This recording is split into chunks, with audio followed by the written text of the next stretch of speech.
नमस्कार, मैं हूं माही सिंह और आप देख रहे हैं नेक्स्ट 9 न्यूज। आज बात करने वाले हैं उत्तर प्रदेश की राजनीति को लेकर। हाँ, जिस तरीके से मायावती और चंद्रशेखर आजाद और अखिलेश यादव का पेज फंसता हुआ नजर आ रहा है, उससे माना ये जा रहा है कि हो सकता है कि आने वाले दिनों में इन तीनों पार्टियों का गठबंधन हो जाए। अगर इनका गठबंधन नहीं होता है तो जाहिर तौर पर हो सकता है कि बहन जी और कहीं ना कहीं अखिलेश यादव एक साथ आते हुए नजर आए।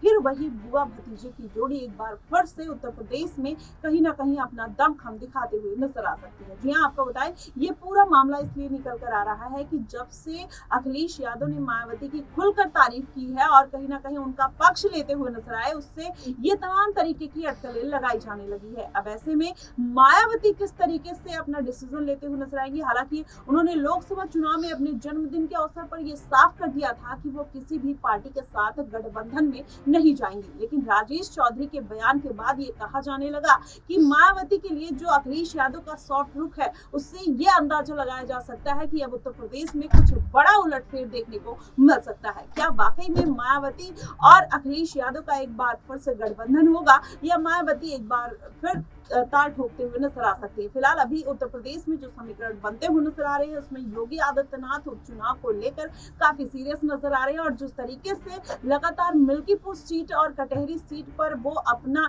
दांव चलते हुए नजर आ रहे हैं, ऐसे में अखिलेश यादव की मुश्किलें बढ़ी हुई हैं। वो चाहते हैं कि मायावती उनके साथ आ जाए, क्योंकि लोकसभा चुनाव में मायावती की वजह से 15 से 17 सीटों का नुकसान अखिलेश यादव को देखना पड़ा था। वहीं चंद्रशेखर आजाद भी एक बयान देते हुए नजर आए। उन्होंने कहा कि मैंने सिर्फ 2 सीटों पर अपने प्रत्याशी उतारे थे, अगर सभी सीटों पर उतार देता तो कहीं ना कहीं इंडिया गठबंधन को 15 से 16 सीटों का नुकसान देखने को मिलता है। ऐसे में उनको मेरा धन्यवाद करना चाहिए। अगर ऐसे फिर से सिनेरियो बनते हैं तो कहीं ना कहीं इससे अंदाजा लगाया जा सकता है कि बहन जी और कहीं ना कहीं अखिलेश यादव दोनों एक साथ आते हुए नजर आ सकते हैं। फिलहाल 2019 की अगर बात करें तो 2019 में मायावती और अखिलेश यादव गठबंधन में थे। मायावती 10 सीटों पर जीत दर्ज करती हैं, वहीं अखिलेश यादव मात्र 5 सीटों पर सिमट कर रह जाते हैं। अब ऐसे में फिर से यही अगर बात बनती है, यही रणनीति और यही समीकरण इस बार के उपचुनाव में बनते हुए या फिर 2027 के विधानसभा चुनाव में बनते हुए नजर आते हैं, तो कहीं ना कहीं